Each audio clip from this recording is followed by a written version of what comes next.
nakita yung committee yung point ng individual members. So unlike an ordinary bill, we have the Senate version. So hindi nyo ina-amend yung sa House kasi Senate version kaagad eh. So yes, you're correct that this summary here amended the House version, the GAB. But it did not amend your committee report.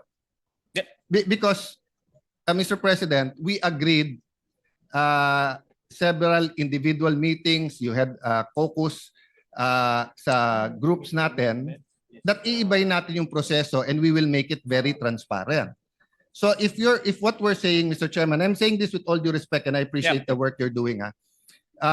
If you're saying now that eto na rin yung amendments from the House, I want to point out that parang baliwala naman yung interpellation. Now, having said that, kung eto na yung sa House, in the spirit of transparency, I'd like to know who moved. So for example, no, sa Department of Education, it's good na dagdagan ng 78 billion. Sinong nag-propose nito? But for example, sa state universities, 9B lang. Eh punong-puno. At saka yung iba per unit napakababa. So hindi maka-keep up yung state universities. If you look at DNR, nabawasan ang budget ng DNR. Eh that's part of why binabaha tayo. It's not only flood control. It's also because of violations to not only rules and regulations of DNR, but because of going against nature. If you look at DPWH from 880, naging 624 sa House, binawasan pa natin ng 55, when all the economists are telling us that yung fastest at best sa ating ekonomiya ay infrastructure. If you look at DSWD, I admire you na kahit ito'y departamento ng kapatid mo, 31B ang nawala. But I think isa sa pinakakailangan natin ngayon yung DSWD. So I can go on and on, Mr. President. But if we're going to say full transparency at eto na yung committee work, wouldn't it be fair that malaman natin? Kasi like ako, ni isa dito, wala akong amendment. Ni isa dito. But I'm a member of all the committees and subcommittee. But no one ever... I was invited to all the briefings, but I was never invited to make the amendments here. So I was thinking, may committee amendments ngayon, and then we can discuss it and vote on it, di ba? Actually, ang nangyari pong process ay because this is a revenue measure, so it emanated from the lower house. At nagkaroon ho tayo ng mga budget briefings, and then nagpadala ho tayo ng notice to everyone in writing that a technical working group will be formed. And may mga senators na nagpadala ng mga amendments nila. Yung mga staff rin ng mga senators were also there para mag-share nung kanilang mga inputs kung gusto nilang mag-amend. And then at the same time, the vice chairman also submitted their committee reports, yung subcommittee reports. So all of those kinonsolidate ho natin during the technical working group. So that became the committee amendments through a committee report. Since this is a revenue measure, all amendments by the committee will come in the form of the committee report. So the succeeding, ito pong ginawa natin naman sa plenary, kung meron pang mga iba pang amendments, it will come in the form of individual amendments. Let me clarify, Mr. President. It's an appropriation bill. Yes. So, sorry, it's an appropriation bill. So sorry. the same, kasi chairman ka rin ng Ways and Means. So the same process, Tama, Mr. tama. Chairman. Yeah. Okay. But the thing an is, appropriations bill. you're talking about the amendment from the GAB, not the amendment from the committee report. And if so be it. Kung yun po ang pleasure ng majority at yun ang proseso. But 'di ba, sabi nga po, you cannot be half a gangster. You're either a gangster or not, 'di ba? You cannot be half a person who believes in values, 'di ba? You believe in it or not. So either we believe in transparency or not. So if we're going to ask members now to propose their individual, eh maliliit 'yun eh. So hindi ba dapat malaman natin kung sino ang nag-propose ng mga to at ang proseso ng pag-a-approve nito? 'Di ba? So kung meron dito may advocacy na itaas yung intelligence fund ng ganitong agency O kung justified yun, okay. Kung meron dito ang gusto itaas ang per day na pagkain ng preso, maganda din naman yon, di ba? So dapat alam natin kung sino yon. Kung meron dito, sinabi DepEd hindi dapat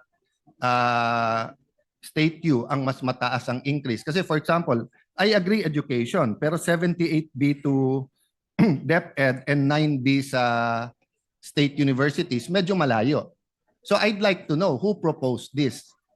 So kung sinasabi natin yung vice chairpersons ang nag-approve, nagsabit sa inyo, but who proposed it? Kasi we will be showing people here that si Alan may amendment ng 500 million, 1 billion, 5 billion, baka tanggapin nyo, baka hindi. Pero totally inamend natin dito, billion.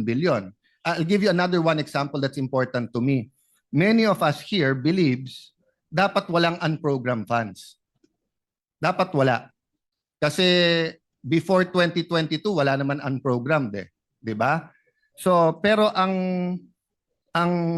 committee report nakalagay dito, binawasan lang ng 68 billion ang unprogrammed, 174 billion ang natira sa unprogrammed. So that's what I'm saying.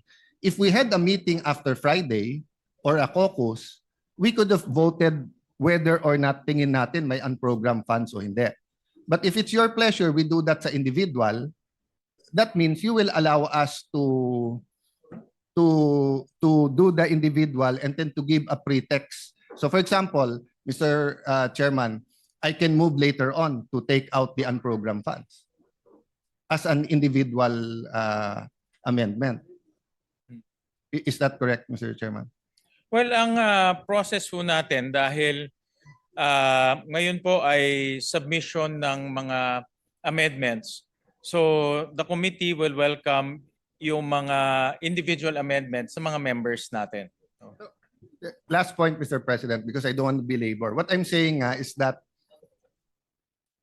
it's an extraordinary budget with extraordinary problems. So dapat extraordinary din yung solution.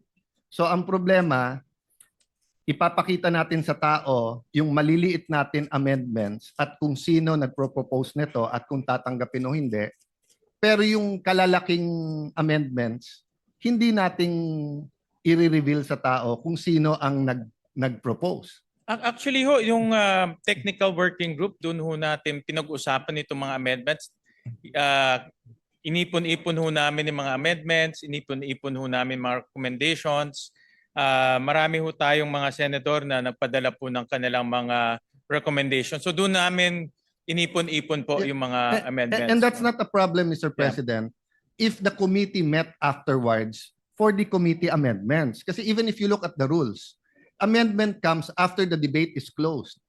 So lumalabas, baliwala yung 11 days natin na debate eh. Hindi naman. Kasi yung mga napag-usapan natin, like for example, maraming mga napag-usapan at gusto pang i-amend yung committee report, it will come in the form of individual amendments, Yes, which we will... But when it comes in the form of individual amendments, first of all, tatagal. So for example, if I have 100 amendments, and let's say 5 of them are important to me, I mean, life or death to me, I will ask for nominal voting. Pero kung nag-meet ang committee or may sistema ang committee na kung saan pinasok sa committee report, committee amendments, then we don't have to go through 100. That's why in the previous systems, Mr. Chairman, I'm trying to be brief, but trying to explain it well. So I apologize to our Senate President and Senate President Pro Temp and Senator Win, no? Kasi nga this is new eh. So before, ang sistema natin simple lang. So same system hanggang sa committee report, di ba? And then may interpellation tayo. Then sa interpellation, you talk to the vice chair. Then the vice chair talk to the chair, and then magsasubmit tayo, pwedeng in writing, pwedeng ano. And then before mag-individual, papasok na natin kung ano sabihin yung committee. Pero hindi issue nun masyado yung transparency. Of course, to be fair kay Senator Lacson, ever since consistent siya. Nung meron pang pork barrel, tatanggalin niya yung isang para sa 24. Kapag may amendments na infra and he thinks it's pork barrel, he'll ask a question. So that's given. And some of us have similar advocacies sa mga binabantayan, di ba? Maglalagay ka dito, hindi dapat. Okay. But in general, yung proseso natin allowed our participation at every point in time and then through the leaders. But ngayon, hindi. Kasi ngayon, I'm not saying it's a bad budget, but ngayon, we're basically passing exactly the same committee report before the debates, despite many, many good points sa debate. And then, walang committee amendments. So, papasok na. So, you will have to excuse us if many of us have dozens of individual. Kasi nung araw, because may give and take na doon sa vice chairman at sa chairman, yung mga institutional changes na pag-uusapan yan, whether caucus, meeting, or dito. Ngayon, hindi. Actually ho, dahil nagpadala ho kami ng official letter for a technical working group, the intention was really to lahat ng mga amendments doon na mapag-usapan. Para pagdating ho ng committee report, nandun na yung mga proposals ng ating mga senators. And this was not limited to the vice chairman. Lahat in-invite Yes, ho natin. Mr. Chairman, but that was before the committee report and before the 11-day debates. Di ba? So after the 11-day debate, imposible naman na walang magandang punto. Yes, marami po. Maraming magandang punto pero hindi nagre-reflect sa budget. Dito na ho papasok pag present ng mga senators natin. Yes, usually pag dalawa kasi yung magandang punto eh. Yung parang barkada lang, kasama tayo, di pare maganda yan. Pero sorry, hindi namin tatanggapin. Di ba? Okay. Pero yung magandang punto na we all agree. Di ba? We all agree. So since we all agree, dapat palitan na yon. But let me yield first to former Senate President. He has on the same point daw may question daw po siya. With your permission, Mr. President. Before I recognize Senator Escudero, the distinguished minority there may have a valid issue, no? Except that the proposition that the 11-day period of interpellations will not serve its purpose is wrong because the basis for our individual amendments precisely are our interpellations. Thank you. Senator Escudero is recognized. Mr. President, before that, that was why I asked a rhetorical question. Kasi kung individual lang, we could have gone straight. But that 11-day period, in my view, was to convince the other members na, oh, may consensus tayo dito. And I was hoping, pag may consensus on certain points, yung committee mag-amend. Why, Mr. President? Correct. Kasi pag yung committee nag-amend, malamang hindi matalo yon. Pero pag individual, baka matalo not because hindi maganda pero saan kukunin yung pera.